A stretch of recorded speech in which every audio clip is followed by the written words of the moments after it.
con un punto 9, ¿no? Creo que sí. Y abajo, que dice Gleusines, abajo dice subdivisiones, 8, es la cantidad de subdivisiones que maneja para hacer ese Gleusines. Cuanto más le doy, mejor va a quedar. Cuanto más le doy, más va a tardar ese render. ¿Sí? Ahí me voy a hacer un poquito de zoom para ver cómo quedó ese límite en el punto 9. Fíjense cómo queda en el punto 7, ¿no? Entonces ahí yo puedo manejar mi propia escala de cuánto necesitaría. Vamos a hacer otro al lado y se lo vamos a aplicar el siguiente. Vamos a pasarlo también a Verify Material. A este lo que vamos a hacer es trabajarle el refract. El refract tiene que ver con la transparencia, ¿no? Entonces de vuelta, si yo lo dejo en negro va a ser absolutamente opaco. Si empiezo a bajarle hacia los grises y hasta llegar al blanco, va a ser mucho más transparente. Ahí ya vemos que quedó transparente el siguiente prisma, que es el que estoy trabajando ahora. ¿Sí? Este nivel, bueno, a este otro ya le voy a sacar, le vamos a dejar en 1 este reflejo, así no tarda tanto cuando hago las pruebas. Y en este que estamos trabajando ahora con el refract, también tenemos un Gleusines. ¿Para qué sirve el Gleusines? Y el IOR. Si el IOR voy a ponerlo en 1 y vamos a hacer una nueva prueba. El IOR, no recuerdo bien cómo son mis clases de óptica, pero cuando la luz pasa a través de los objetos transparentes, se deforma de alguna manera. Si la dejamos en 1, no va a haber deformación y yo todo lo que esté pasando por detrás lo voy a ver perfectamente. Y si yo empiezo a mover ese valor, va a empezar a ser un tanto diferente. Voy a ponerme en otro punto de vista que pueda notarse más claramente, para darle un poquito más de escala a esto.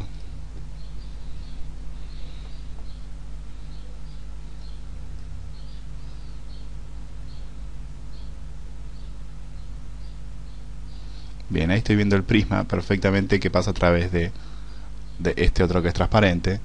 También voy a darle un poco de color al que está por detrás para que se note un poquito más, algo con más valor.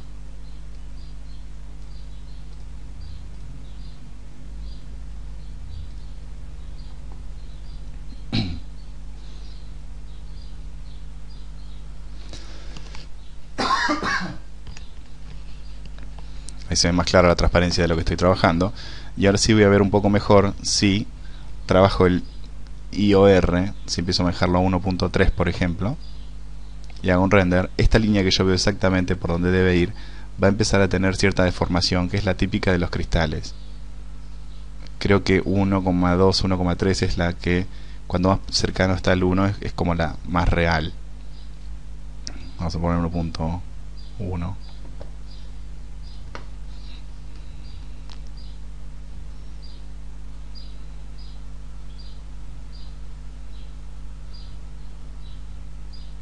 Y ahí notamos acá la distorsión que tiene al pasar la luz por este prisma, ¿sí?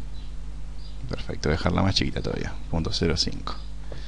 Y vamos a pasar al Gleusines, que también tenemos aquí. El Gleusines, en la parte de refraction, lo que nos va a trabajar es qué tan perfecto se ve. Cuando lo empiezo a bajar en el número 1 va a empezar a verse como un vidrio más esmerilado. Vamos a pasarlo a 0,8, perdón, 0.8, que tengo seteado con punto. Y vamos a dejar las subdivisiones en 8 por el momento.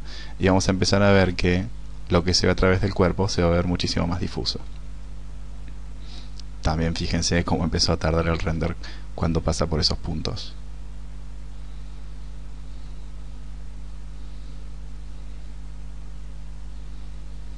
La última opción que vamos a ver sobre refraction es el fog color, que tiene que ver con el color de niebla, ¿no? Porque estamos viendo que todavía no le dimos ningún color. El único color que le pudimos dar es el color difuso, pero no es del todo real. Fíjense cómo quedó el efecto del vidrio esmerilado. Quizás si queríamos que sea menor, empezamos a controlar y en vez de 0.8 tenía que haber sido 0.95, 0.9, etcétera, ¿no? Y también lo que está tardando hay que tenerlo en cuenta, pero de un aspecto mucho más real. Hay veces que esto también se puede lograr en Photoshop con un blur apenas, así que hay que tener en cuenta cuándo vale la pena hacerlo y cuándo no. Si este color va a ser una especie de vidrio y quiero darle cierta coloración, este color difuso también lo puedo copiar en Fog Color como copia y hacer que este cristal, voy a bajar este también al punto 9, así se ve un poquito más, se empiece a notar como que tiene ese color dentro del cuerpo.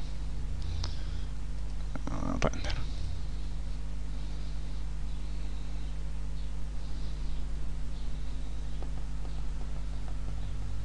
Perfecto. Ahí lo tengo. Puedo volver a trabajar la transferencia de refract y también puedo bajarle un poco el fog multiplier si está demasiado pintado de ese color, bajándole en vez de 1 como está en este momento. Mira, se lo apliqué el de atrás también. Voy a cancelar el render que está tardando. Voy a volver a aplicar esto acá. Y acá vamos a probar de bajarle el fog color en vez de a 1 a 0.5, 0.4. Y vamos a volver a hacer el render.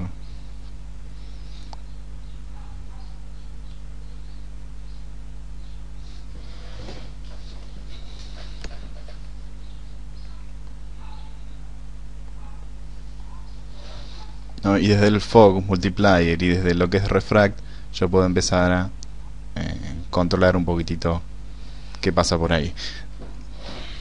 Bien, si le doy un poquito más de transparencia y le bajo el fog a 0.2, podemos seguir viendo cuáles son las transformaciones.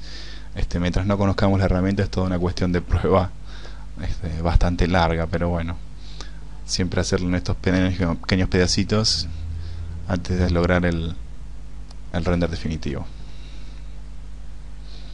Bien, también cuando dice Affect Shadows y Affect Alpha, Affect Alpha tiene que ver para cuando guardemos un canal alfa, que los vidrios estén incluidos como transparencia, y en Affect Shadows es para que cuando hacemos sombras, en realidad también esta cuestión del fog afecte a la sombra y la pinte de color.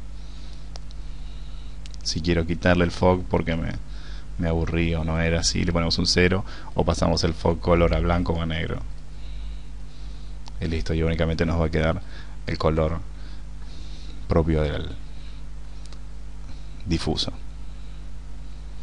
Pero sí va a quedarme con el IOR que me está haciendo esta distorsión en este punto, y me va a quedar con el Glow Senescence 08 que hace que no sea tan determinado lo que se ve a través del cuerpo.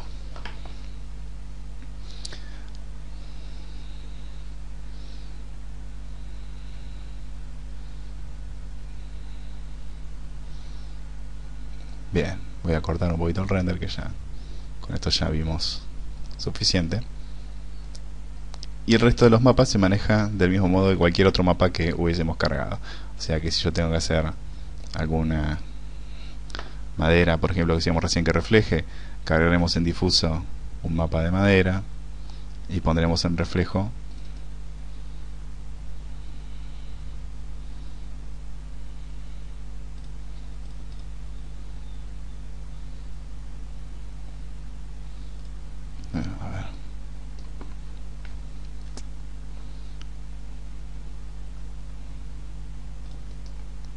Bien, vamos a hacer ahora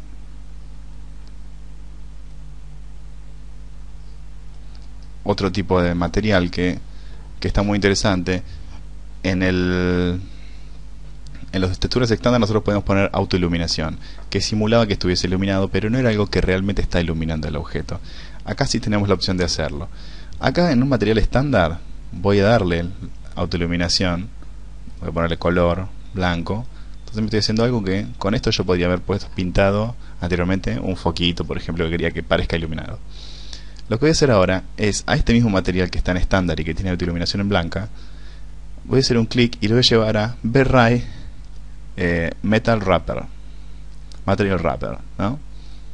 Hago OK y me va a preguntar esto: descartar el material viejo o mantenerlo como submaterial.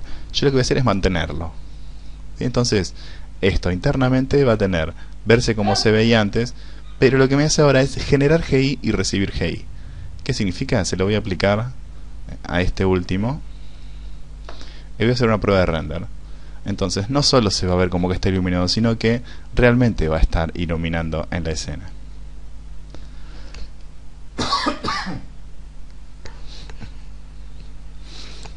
¿Cuánto ilumina?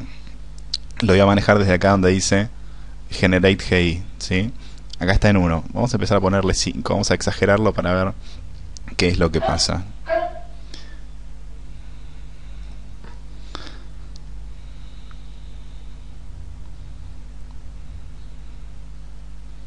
Fíjense, ya se está viendo cómo se transformó un poco alrededor.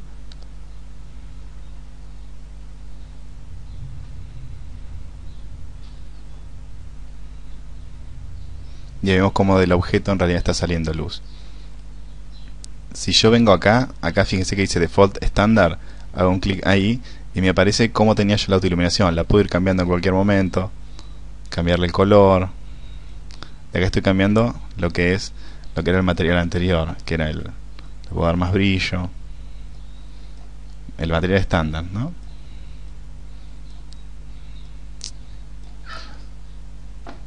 Y siempre que haga Go to Parent aparezco de vuelta aquí y puedo volver a modificar el multiplicador, por ejemplo.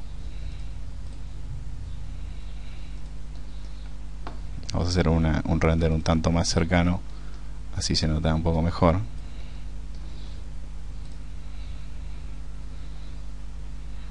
Esto lo que está bueno es que puedo generar, si hago una línea representable, por ejemplo, puedo hacer un cartel de neón, etcétera, y realmente va a estar iluminando el resto de la escena.